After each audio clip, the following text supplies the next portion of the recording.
A delegate is a type used to reference a method.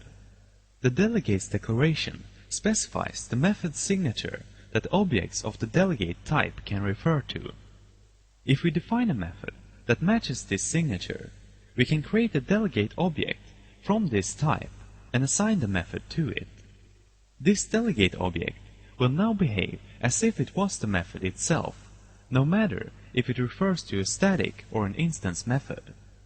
A method call on the object will be forwarded by the delegate to the method, and any return value will be passed back through the delegate.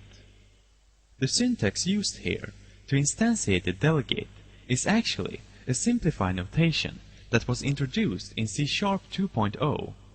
The backwards compatible way to instantiate the delegate is to use the normal reference type initialization syntax.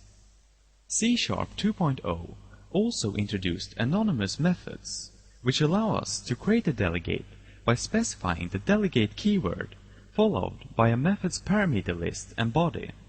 This can simplify the delegate's instantiation, since it doesn't require a separate method in order to implement the delegate's functionality. It's possible for a delegate object to refer to more than one method. Such an object is known as a multicast delegate, and the methods it refers to is contained in a so-called invocation list.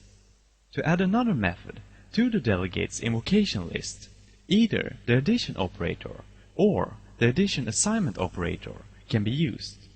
Similarly, to remove a method from the invocation list, we use the subtraction or subtraction assignment operator. When calling a multicast delegate object, all methods in its invocation list will be invoked with the same arguments in the order that they were added to the list. If the delegate has a return value, only the value of the last invoked method will be returned.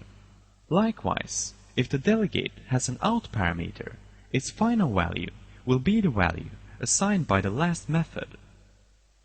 As mentioned before, a method can be assigned to a delegate object if it matches the delegate's signature. However, a method doesn't have to match the signature exactly.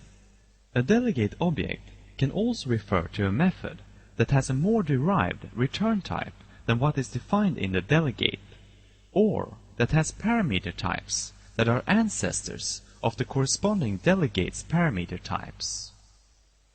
An important property of delegates is that they can be passed as method parameters. To demonstrate the benefit of this, let's define two simple classes. The first one is a data storage class called PersonDB that has an array containing a couple of names. It also has a method that takes a delegate object as its argument and calls the delegate for each name in the array. The second class is the client that uses the storage class. It has a main method that creates an instance of PersonDB and calls that object's process method with a method that is defined in the client class. The benefit of this approach is that it allows us to separate the implementation of the data storage from the implementation of the data processing. The storage class only handles the storage and has no knowledge of the processing that is done on the data. This allows the storage class to be written in a more general way than if the class had to implement all of the potential processing operations that a client may want to perform on the data. With this solution, the client can simply plug its own processing code into the existing storage class.